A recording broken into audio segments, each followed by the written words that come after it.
My name is Ethan Carter, and I'm 25. I live in Maple Hollow, a small town nestled in the heart of North Carolina. I work as a landscaper and pruner. It's not a glamorous job, but I like the feeling of using my hands to make order out of tangled grass. My life was simple until that afternoon. The sun was about to set when I parked my truck and headed back. My sleeves were damp with sweat, and I was planning on fixing a kitchen cabinet door that had been off its hinges since last week, but when I rummaged through my toolbox, I realized I was missing a large cross screwdriver.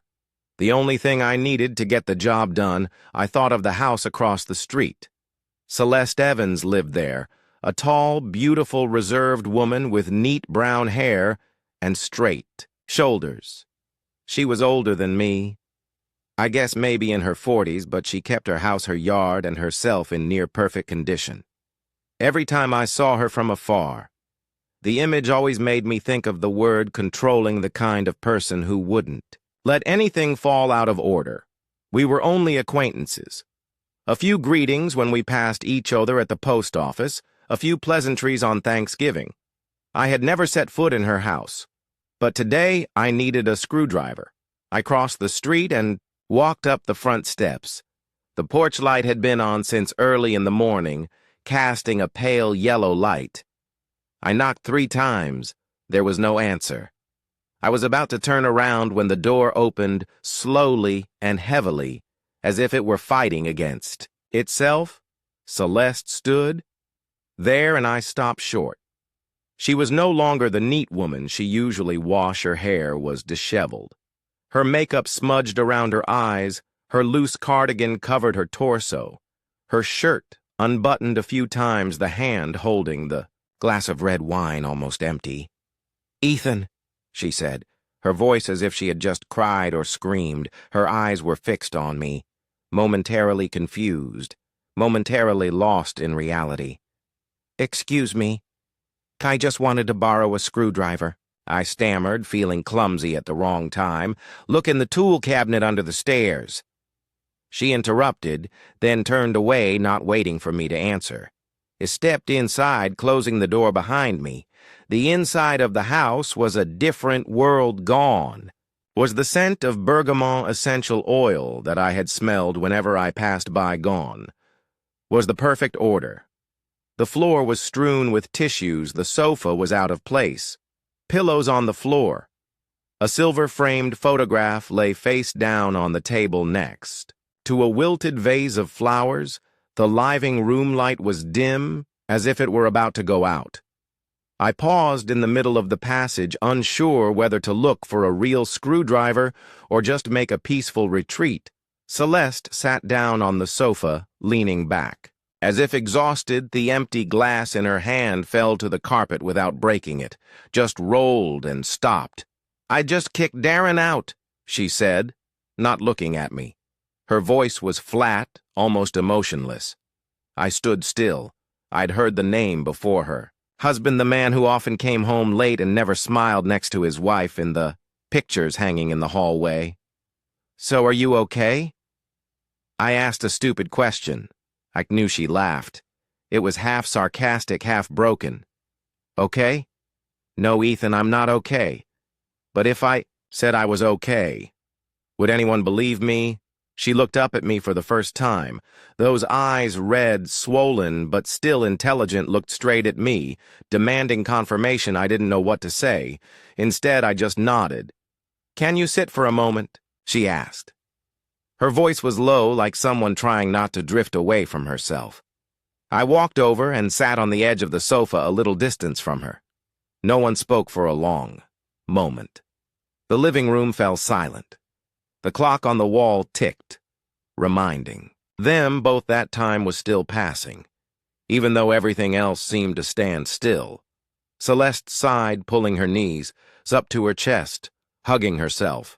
Her cardigan slipped off her shoulders, revealing her slender collarbones and her skin slightly. Flushed from the wine, I tried not to look, but it wasn't easy. "Do you know?" she said, her voice flat. "I've lived 15 years with someone I couldn't trust."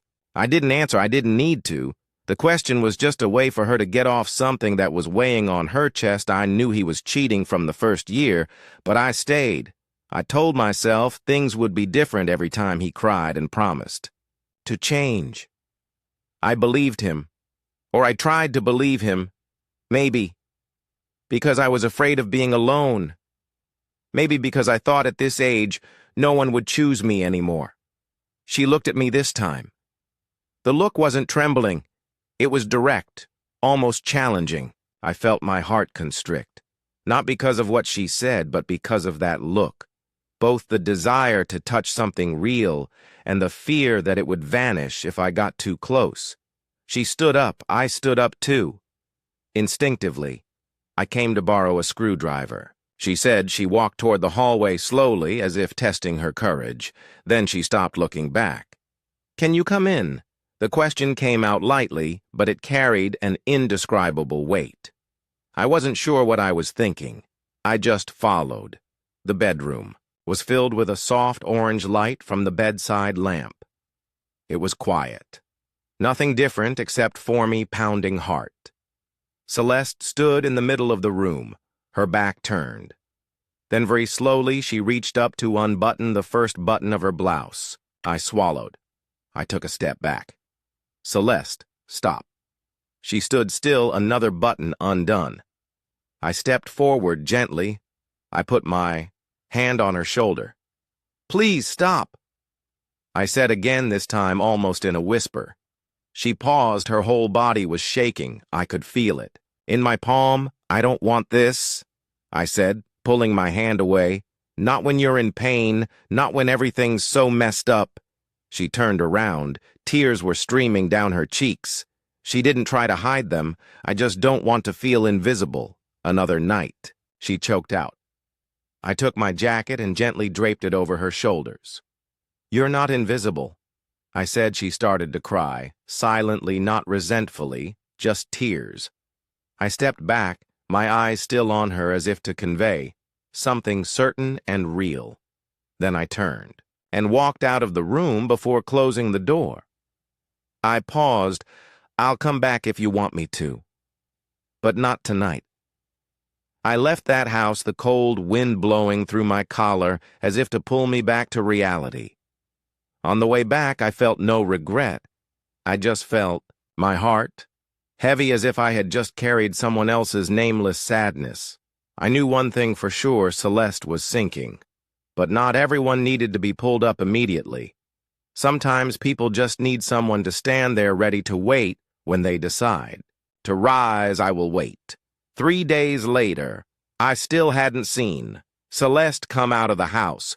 No car pulling out of the driveway, no Marley barking. Good morning as usual. The front fence was still neat, but the daisies planted along the path were starting to bend in the sun for someone like her who kept things tidy out of habit. It was a sure sign that a storm was brewing inside. I didn't knock. Instead, I left a small pot of lavender on the porch. No name, no label, just something alive, fragrant, and in need of care like her. The next morning, the pot was gone that afternoon. As I finished mowing the last lawn in the neighborhood and the truck pulled up in front of the house, I saw Celeste standing on the porch. Marley was in her arms, sunglasses on, a long-sleeved cream shirt covering her entire body. Despite the heat, she glanced at me, then turned back. That night, a text message quietly appeared on my phone. Unknown number. "Thanks for the flowers. I assume it was you." I read it 4 times before replying me. No one else in this neighborhood would choose lavender. A moment later, just one more message appeared her. "If you have time, come by for coffee tomorrow. I arrived on time, 9 a. Am not late, not early, just enough to not make her feel visited, but not to be seen as declining the invitation." She opened the door. This time without makeup, her hair tied back and wearing a loose sweater and simple jeans. She looked a little tired, but her face was much calmer.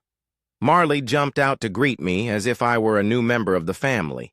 "Come in," she said. "The coffee is just made." I walked in. The house was tidy again. No papers had fallen.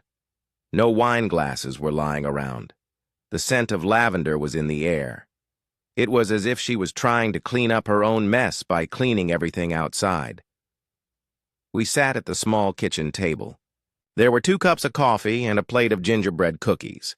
She didn't say anything for the first few minutes, and I didn't try to fill the void. "You didn't tell anyone about that day, did you?" she asked, looking into her coffee. "I'm not the type to talk about embarrassing things," I said without hesitation. Celeste nodded. "It wasn't a thank you, but an acknowledgement. Marley misses you," she said, and then smiled the first time I'd seen her smile without strain. "I'm not sure I missed the flower pot." I said she laughed this time with a sound light short but true, and somehow the distance between us in just a few sentences had shortened a little after that light laugh. The atmosphere in the kitchen became easier to breathe. Celeste poured more coffee. For both of them, her hands were still shaking, but no longer nervous. She was no longer the woman who had crumbled in the bedroom light a few days before, but clearly she was still learning to stand on her own 2 feet. "How old are you?" she asked. 25, I said, "and you?" She raised an eyebrow. "You," I chuckled. "Sorry, Celeste, 42, she said, staring at me as if waiting for some response. I just nodded. "You're 17 years older than me, but I bet I'm better at counting plants in the garden." She laughed again, longer, this time, and then her eyes softened a little. "I used to have a better garden than this," she said before things got complicated. "Want to do it again?" I asked, leaning back in my chair. "I have time, and I know what fertilizer works best for lavender." She didn't answer right away, but I saw her shoulders lighten as if she'd just taken off a layer of armor the morning stretched into nearly 3 hours. We talked about seemingly unrelated things. Her least favorite cookie was oatmeal raisin cookies, and how I'd once eaten a grass garland at a picnic and had my ex-girlfriend laugh at me for 2 weeks. She told me about the first time Marley had run away from home after seeing a squirrel, and how Darren hadn't bothered to look for it. I told her about the neighbor's cat who'd climbed into my bedroom like he owned the house. These little stories, so insignificant, so seemingly set the stage for something more peaceful than silence. When I got up to say goodbye, Celeste walked me to the door. She didn't hold my hand, didn't ask when we'd see each other again, just said, "If you have time, my backyard really needs a helping hand." I simply replied, "I'll come Saturday morning with gloves and pruning shears." She nodded. Her eyes met mine briefly, then she turned away. I walked down the steps, not looking back, but I knew in my heart today was the first day we'd truly touched each other's worlds. Saturday morning I arrived with gloves, pruning shears, a bag of compost, and no expectations. Celeste was waiting on the back porch, her old shirt sleeves rolled up, her hair tied back, and Marley sunted himself near the steps like a lazy lion. Her backyard was larger than I'd expected. The soil was rich, but weeds had crept in, obscuring the old borders. I saw the remains of climbing roses that had once been led up the trellis, white ceramic pots upside down on the ground, and a rotting wooden swing in a hidden corner. "It used to be beautiful," she said, standing next to me, her voice a little embarrassed and wistful. "I have no doubt," I said, "and it will be beautiful again. We just need to get started." She didn't just stand there and watch Celeste pick up the shovel and hoe, and though she fumbled a few times, especially when Marley tried to grab my glove to play with, she didn't complain every time she raised her hand to wipe her forehead. Could see the faint tan lines on her arms, a sign of someone who had loved working outdoors. We didn't talk much as we worked. The sound of the shovel hitting the ground, the scissors cutting through dry branches, and Marley's steady breathing were enough, but every now and then she would drop a sentence short and honest. "Darren used to hate getting his hands dirty," she said as she filled the new lavender roots with soil. "He preferred to buy plants that were already planted and leave them to someone else to tend." "What about you?" I asked. I like to start from seed, she replied. Smiling as the sun rose, we stopped to rest. Celeste brought out 2 glasses of cold lemonade and a plate of sliced apples. We sat on the porch steps, looking at the newly dug dirt before us. I never thought I'd dig this garden again, she said, her gaze distant. It used to be a place where I felt at peace until it became something I wanted to avoid looking at. 2. But you looked again today. I said. She turned to look at me. There was something in her eyes, not gratitude, not confusion, maybe recognition. You always say things so softly that they're unforgettable, she said, and picked up her glass of water, clinking it lightly against mine in a wordless thank you. The day didn't end in the garden. As the sun set, we moved on to weeding the hedge, and as I turned to leave, Celeste called after me. Ethan, I turned. She wiped her hands on a kitchen towel and stepped closer, taking my arm lightly. Can you come by tomorrow afternoon? There's acorner. I'm not sure what to plant. I nodded. Do you have any ideas? Not really, she said, but I think I'd like to hear your suggestions for the first time. She acknowledged a void not to be filled, but to allow someone else to enter. The next afternoon I returned, as promised. Celeste greeted me with a small smile, no longer as reserved as before. She wore a simple, comfortable, knee-length cotton dress that revealed a few scrapes on her legs from the day before when she had stepped. On a sharp rock, I had brought a tray of seedlings, a few purple airs, some ivy, and 2 fragrant rosemary sprigs. They're not the prettiest, I said, as she examined the tray, but they know how to last the kind of people in need, she replied, then paused, as if she had said something wrong, but I just smiled. We spent the afternoon finishing the corner of the yard. She hadn't decided what to plant while I dug a drainage ditch. Celeste sat pruning the roots, occasionally looking up to ask unexpected questions. Ethan, are you afraid of failure? I raised my head, wiping the sweat from my forehead. Think I was more afraid of not trying than of failing. She paused for a moment, then nodded. I used to be very afraid. Afraid of breaking what seemed right, afraid that people would look at me and see that I wasn't as perfect as they pretended to be. What about now? She looked at me, a small smile in her eyes. Now, I'm planting flowers again and having coffee with a boy 17 years younger than me. I laughed. Sounds like a calculated rebellion. She tilted her head. Maybe that's what I need right now. As the sun set behind the trees, behind the house, she and I sat on the steps once more. Marley snored softly at her feet. The newly planted rosemary bushes gave off a sweet scent in the afternoon breeze. Celeste told me about her mother, a strong woman who had once told her, "When you feel yourself falling, dig a hole, plant something, and watch it grow." I never understood her until recently. She said, looking at the bare rose trellis, "Now I think maybe not everyone who comes into your life is meant to stay, but if they give you the courage to plant again, that's enough." I was silent. The words hid me. In an unexpected way, Celeste turned her eyes, no longer fearful as they had been that first day, not quite trusting but ready. Then she said softly, "You helped me breathe again without trying to be strong." I didn't know how to respond. It just leaned. In letting my shoulder brush hers, we sat like that until the night began to fall. No words, no promises, just 2 people, a garden reborn, and a bond growing quietly but firmly, like the first plant replanted after a stormy season after that last afternoon.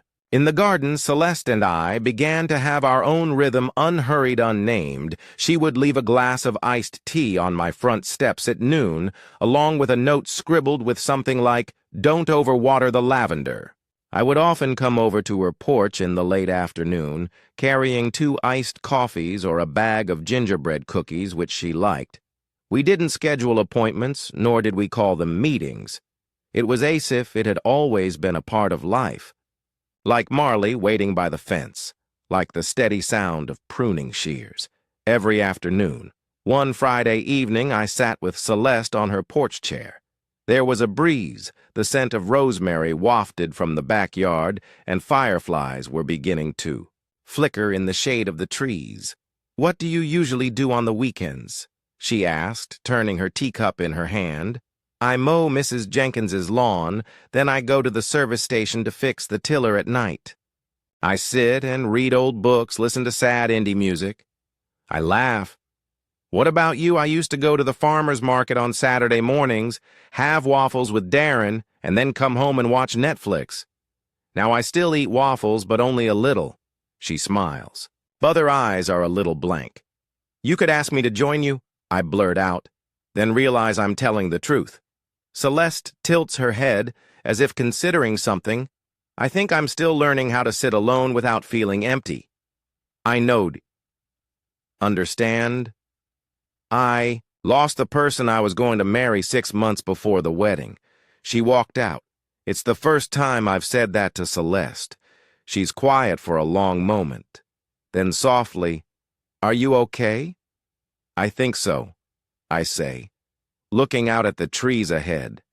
Not because I forgot her, but because I learned not to blame myself in that moment, in the dim yellow of the porch light and the gentle breeze. Something shifted between us, something that needed no name, no promise, but was as clear as the scent of lavender on the wind. Celeste leaned back in her chair, then turned to face me. "Do you think everything happens for a reason?" she asked. "I'm not sure, but I think sometimes bad things happen to make way for something better that we're not ready for." She laughed. "That sounds like a line from an indie movie. Maybe I'm the lead." I winked. For the first time, she laughed out loud, and I realized I wanted to make her laugh like that forever. That evening, I got home later than usual when I crossed the street. Celeste was still standing on the porch, holding a glass of cold tea. Her eyes followed me as if she wanted to say something, but she didn't call out, and I didn't ask. There are silences that shouldn't be filled. I lay in bed, eyes wide open, not because of the coffee, because I was starting to get scared, afraid that I was falling into something too fast, even though it seemed slow on the surface. But then I thought again, maybe true feelings aren't measured by time, but by how peaceful you feel when you're with someone. The next day, Celeste invited me to lunch, just a sandwich, she said over the phone. "And don't mind if I make the chicken drier than dessert. I brought a bag of cherry tomatoes, a culinary lifesaver," but the meal was simple and surprisingly perfect. We ate at the wooden table in the garden, which was now covered with blooming flowers and new potted plants. As we finished washing the dishes, a light rain suddenly began to fall. Instead of rushing inside, Celeste stepped out onto the porch, holding out her arms to catch the raindrops. Her hair was starting to get wet, sticking to her forehead. She turned to look at me, half joking, half defiant. "Do you dare?" I didn't answer. I just stepped out, letting the rain hid my shoulders, and the smell of wet earth soak into my bare feet. We stood there in the rain, laughing like children who had broken the rules. The wind blew leaves around the yard. Marley ran in circles, chasing her own shadow. When she turned to me, her eyes were as bright as ever, and I wanted to kiss her, not out of impulse, not out of desire, but because that was her most beautiful moment, free, unguarded, unfettered. I took a step forward, my eyes never leaving her. She didn't back away, but when the distance was only inches, Celeste tilted her head, slightly whispering, "Not now." I paused, nodded. "I just need to know you're here," she said, using the pronoun I for the first time. When speaking to me, I said nothing, just stood there in the misty rain, letting my heart silently join the sound of the rain, her breathing, and something that was growing between us, slowly but surely. I'd been thinking about it for almost a week. Should I do it? Was it too soon? Would it scare her? But then I wondered if not now. when on Friday afternoon I pulled up in front of Celeste's house and stepped onto the porch with a thin envelope in my hand. My hands were shaking a little, not from nervousness, but because I knew I was treading on sensitive territory, inviting someone who was learning to trust again to go away from it all. She opened the door. In a pale blue shirt, her hands still covered in dirt. "Hello, gardener," she said, smiling. "New plants?" "Better than plants," I said. Holding up the envelope, she frowned, opening the envelope as she sat down on the sofa. Her eyes scanned the plane ticket, then stopped at the bold print Palm Springs departing Sunday 8 Marquet. "Ethan?" "What's this?" she asked, but her voice was low. "Just an idea," I said, sitting down across from her a week in, the sun with a pool. No heavy memories, no pressure, no plans, just a break with you. She asked, her eyebrows furrowing slightly with me. I nodded. "But if you want to go alone, I'll keep that ticket for you." She looked at me for a long time, long and silent, as if she were asking if I was serious. "I don't know," she whispered. "I've never done anything like this. Never left anything behind. I've never asked a woman older than me to elope," I said, half joking, half serious. She laughed briefly, but true. Then she looked back at the ticket. Her eyes slid to the name Celeste Evans, and after a moment of silence, she let out a long breath like someone had just unscrewed a cork that had been screwed on too tight for years. "Fuck," she said. "Okay, I'll go." The flight left Asheville early in the morning on the plane. We sat next to each other but didn't say much, not because we were unfamiliar, but because there were some things that didn't need to be filled with words when the plane landed in Palm Springs. The sun was pouring gold across the distant mountains. The sky was a cloudless blue. Celeste stepped out of the airport and took a deep breath as if her lungs had never been exposed to this air before. "It feels like a weird dream," she said. "It's better than a dream with waffles," I said. She laughed. "Remember those nothing you shared?" She said nothing, but the look she gave me when she turned to me was enough to tell me she'd heard and understood. We rented a small room at a quiet resort there. Was a pool sun, loungers, and palm trees that swayed asif, whispering in the wind. Every morning we walked the nearby trail where the desert hugged the foot of the mountains. Wild flowers blooming on both sides. Celeste wore sneakers and tied her hair back, and for the first time I saw her laugh out loud when a desert squirrel jumped onto my hat. She laughed, not defensively, not worried that anyone was watching, and I realized the woman was alive again. One afternoon we sat on their sort's porch, looking out at the empty pool. Celeste rested her chin on her hand, her eyes dreamy. "I thought I was going to grow old with Darren," she said, not sadly, just as if she were telling an old story. "I know I said, and then I thought I'd never love anyone again." I turned to look at her. What now? She didn't answer, just said softly, "I think I was. Wrong that evening we dined under the string lights hanging in the middle of the restaurant's courtyard. Celeste wore a simple white dress, her hair loose, and she looked as if 42 wasn't a number. It was a symphony of experience and freedom. I didn't take my eyes off her the entire time. She caught my eye a few times and, instead of avoiding it, she held it softly, meaningfully, when we returned to our room. She put her keys on the table, then turned to look at me.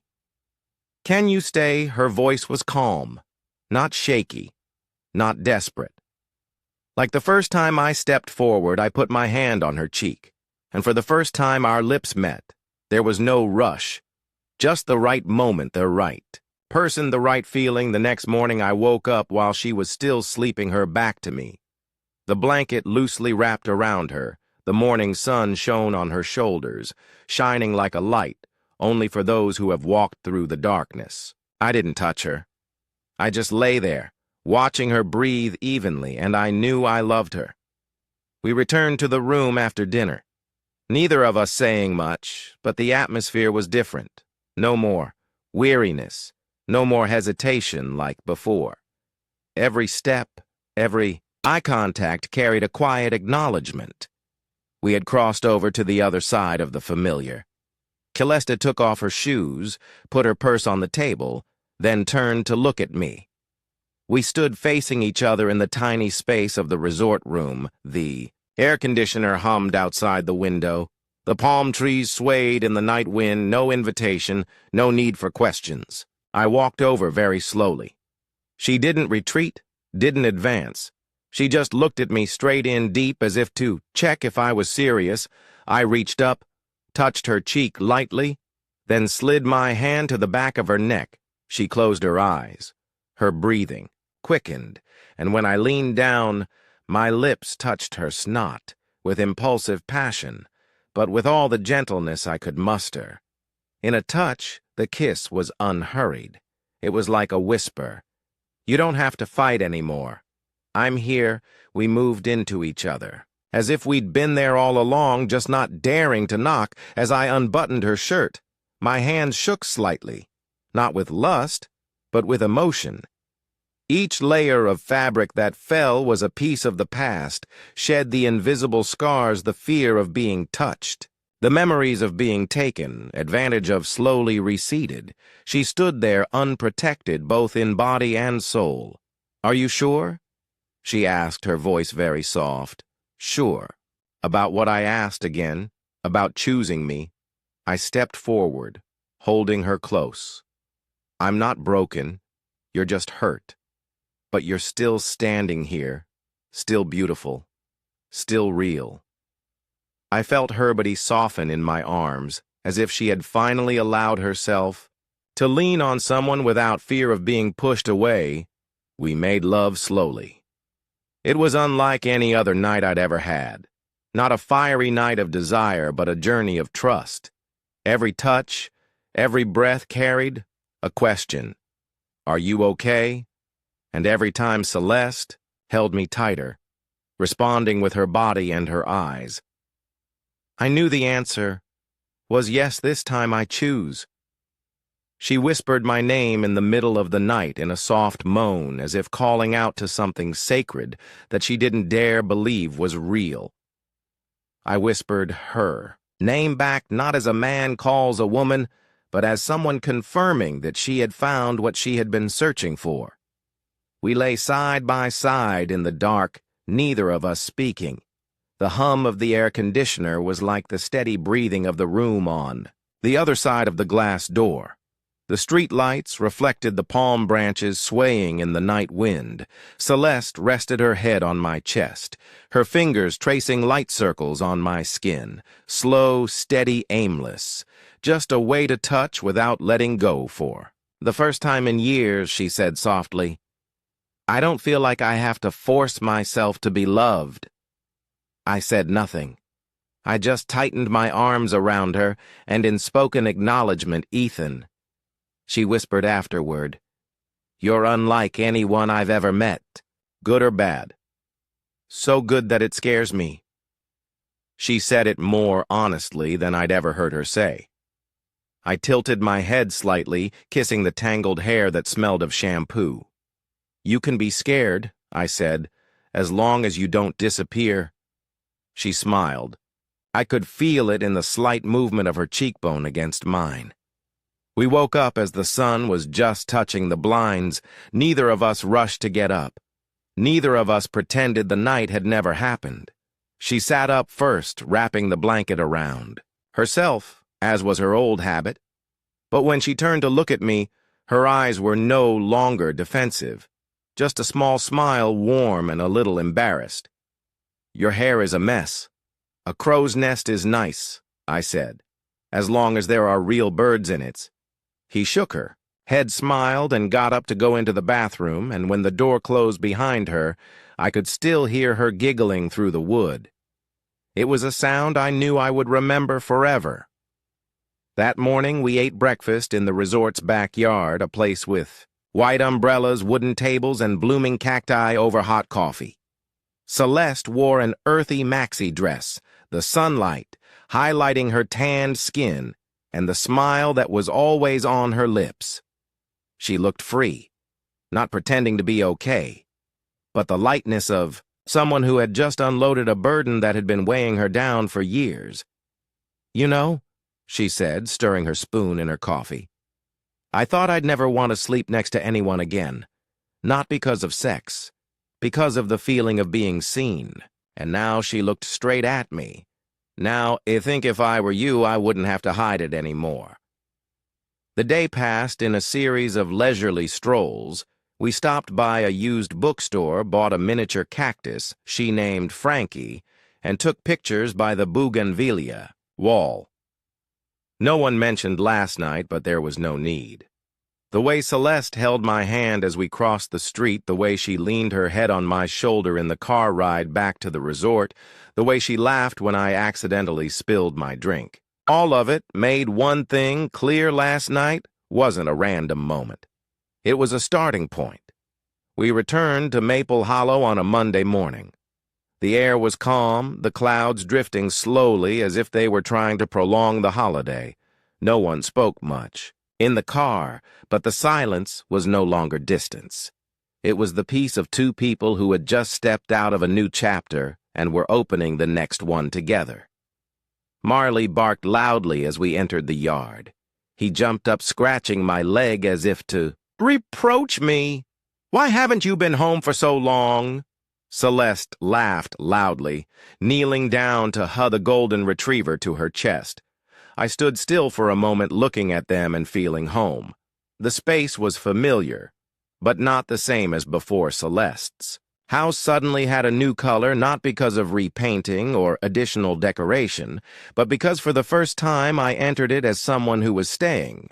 Not just someone who happened to pass by the following days, passed in a peaceful rhythm. I still go to work, mowing the lawn, watering the plants, adjusting the irrigation system for a lakeside villa.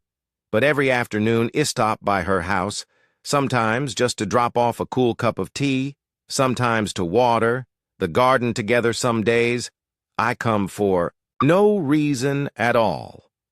And that's fine. Celeste is different.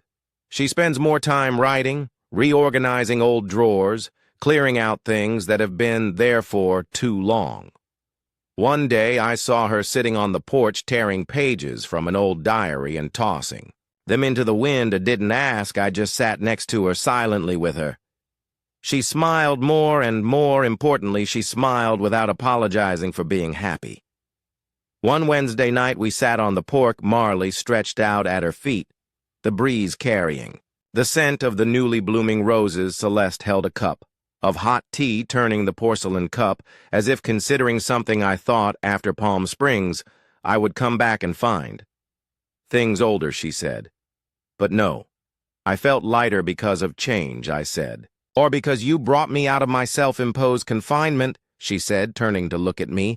I didn't argue, but I didn't take credit either. I just stood outside and waited. I said, "You opened the door." That night before I left, she handed me a small cardboard box. I opened it. Inside was a white ceramic mug printed on the side, "Best neighbor ever." I laughed, a reminder that you're still just a neighbor, I joked, "but thank you for not running away." She said, her voice softer than any evening I'd ever heard it. I looked into her eyes, and for the first time since I'd been back, I found it no longer guarded, but an open door, wide and real, since receiving the white mug with the words, "Best neighbor ever." I began to notice small changes around me. Celeste no longer turned on the porch light every night because she was afraid of the dark. She lit candles. She listened to jazz, which she had once called loud and funny, but now played every afternoon on the kitchen speakers, and most notably, she began calling my name more often. No longer the distant gardener or Ethan, but Ethan, as lightly as if it had been there all along. One Sunday morning, I brought her some homegrown tomatoes and a bag of warm bagels. As I walked up the steps, Marley ran out, and Celeste was standing in the doorway. No makeup, her hair loosely tied, but her eyes shining. "Are you really going to eat the bagels alone?" she asked. I held up the bag. "You guessed right, we ate breakfast." On the porch, our bare feet propped up on the arm of a chair, watching the sunlight filter through the trees in the front yard. She peeled a tomato with her fingers, then said suddenly, "Ethan, I don't know exactly where we are." I looked at her. "I don't want to name this too soon," she continued. "I don't want to make it into a new form that I had to try to fit into." I nodded. "You don't need a name, just know that I want to see you every day." She paused. Then she smiled, bent down to take a bite of her bagel How Cleaver. I learned it from someone who lived in a shell for 15 years and was still sweet through it all this time. She didn't smile. She just gave me a long look that left me feeling naked but not judged. Then she stood up and walked into the house a minute later. She returned holding an old wedding ring box. She sat down next to me and opened the box. Inside was a dull silver wedding ring. "I kept it for so long," she said, "because I thought if I let it go, I'd failed." I said nothing. But today, I think, she looked at me. I didn't fail. I lived. I went through it. She closed the box and set it on the table. The closing didn't make a loud click, but in my heart it was like closing the past that evening when I left the porch. Celeste didn't see me to the door like she usually did. She just took my hand and squeezed it gently. Then she said, "Ethan, I don't know where. Things are going, but if they're going to be with you, then I'm not afraid." I leaned down and kissed the back of her hand. "I don't need to know everything, just know that you're not going anywhere." She nodded. Then I went back into the house and closed the door. Not locked, not slammed, just enough so the wind wouldn't blow out. The candle burning on the table. And I stood there on the steps in that dim yellow light, feeling more clearly than ever. What we had didn't need a name, but it was definitely real. The afternoon was clear. The autumn sunlight slanted gently through, the trees reflecting off the still mirror-like surface of the lake. The wind blew just enough to rustle the yellow leaves to make Marley lazily lift his head from the grass, then curl up again to sleep, Celeste. And I walked around the lake like any other afternoon. Her hand slipped into mine naturally. Not shyly like the first time, without invitation like it had always been. There we sat, down on the old wooden bench by the lake, the place that had witnessed the first silences, the cautious smiles, and the incomplete stories. I knew I was prepared, not with a speech, not with roses or romantic music, just a small ring box in my coat pocket where I had left it sincere turning from Palm Springs, and carried it with me every time I was with her waiting. For the right moment, Celeste took off her canvas slippers and propped her feet up on the bench. Her hand held the cup of tea she'd brought from home. Her eyes looked out at the lake.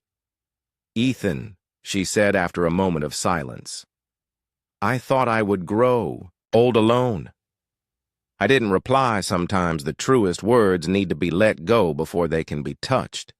"It's not that I don't believe in love anymore," she continued. "It's that I don't trust anyone enough to show them the worst parts of me, the parts that are hurt or grumpy or embarrassingly weak." I turned to look at her. "You know what?"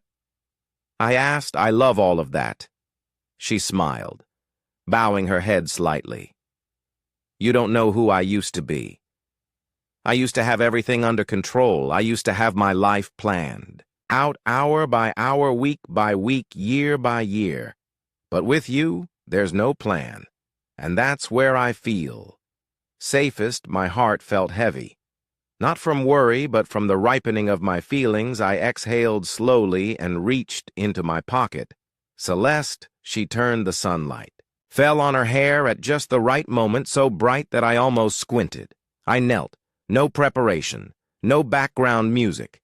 Just me and her and the rhythm between us. I pulled out the small box and opened the lid. The ring was simple, white gold, no frills, but inside was engraved a single line. "You are already enough."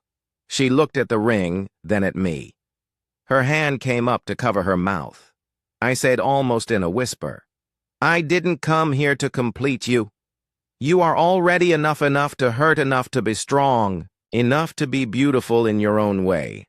I came here because I wanted to be with someone who had overcome it all and still had the heart to love again. Tears welled up in the corners of her eyes. She didn't sob, just fall softly and silently like she had been holding back for years. Celeste, I said, my eyes never leaving hers. Will you marry me? She didn't answer right away. She sat, there her hands shaking slightly, her heart in her eyes. Then she smiled through her tears and said softly, I thought the proposal would come from someone I had to fight to keep. But you came, and you never made me struggle. She held out her hand. Yes.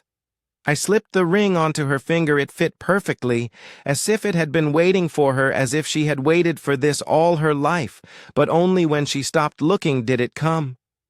She hugged me tightly, not the hug of someone who is falling and needs to cling, but the hug of someone who has stood up and chosen to walk with someone else. When we stood up, the sun was almost down. Marley ran over, jumping up as if he had heard the proposal himself. Celeste smiled and kissed me lightly on the forehead. You know, she whispered, I should have opened the door for you sooner. I squeezed her hand and said, No, you opened it just in time when you were ready, and that made me want to come in all the more. We held hands and walked toward the house under the red sky. At the end of the day, each step was sure, not because we knew the future, but because we both chose to trust in the present. The afternoon was clear. The autumn sunlight slanted gently through the trees, reflecting off the still mirror-like surface of the lake. The wind blew just enough to rustle the yellow leaves to make Marley lazily lift his head from the grass, then curl up again to sleep. Celeste and I walked around the lake like any other afternoon. Her hands slipped into mine naturally, not shyly like the first time, without invitation, like it had always been there. We sat down on the old wooden bench by the lake, the place that had witnessed the first silences, the cautious smiles, and the incomplete stories. I knew I was prepared, not with a speech, not with roses or romantic music, just a small ring box in my coat pocket where I had left it since returning from Palm Springs and carried it with me every time I was with her. Waiting for the right moment, Celeste took off her canvas slippers and propped her feet up on the bench. Her hand held the cup of tea she had brought from home. Her eyes looked out at the lake. Ethan, she said, after a moment of silence, I thought I would grow old alone. I didn't reply sometimes. The truest words need to be let go before they can be touched. It's not that I don't believe in love anymore. She continued, it's that I don't trust anyone enough to show them the worst parts of me, the parts that are hurt or grumpy or embarrassingly weak. I turned to look at her. You know what I asked? I love all of that. She smiled, bowing her head slightly.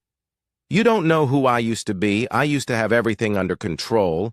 I used to have my life planned out, hour by hour, week by week, year by year. But with you, there's no plan, and that's where I feel safest. My heart feels heavy. Not from worry, but from the ripening of my feelings. I exhaled slowly and reached into my pocket. Celeste, she turned. The sunlight fell on her hair at just the right moment. So bright that I almost squinted. I knelt, no preparation, no background music. Just me and her and the rhythm between us. I pulled out the small box and opened the lid. The ring was simple, white gold, no frills, but inside was engraved a single line. You are already enough. She looked at the ring, then at me. Her hand came up to cover her mouth.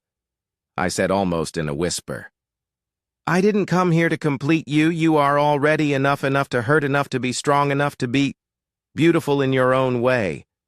I came here because I wanted to be with someone who had overcome it all and still had the heart to love again.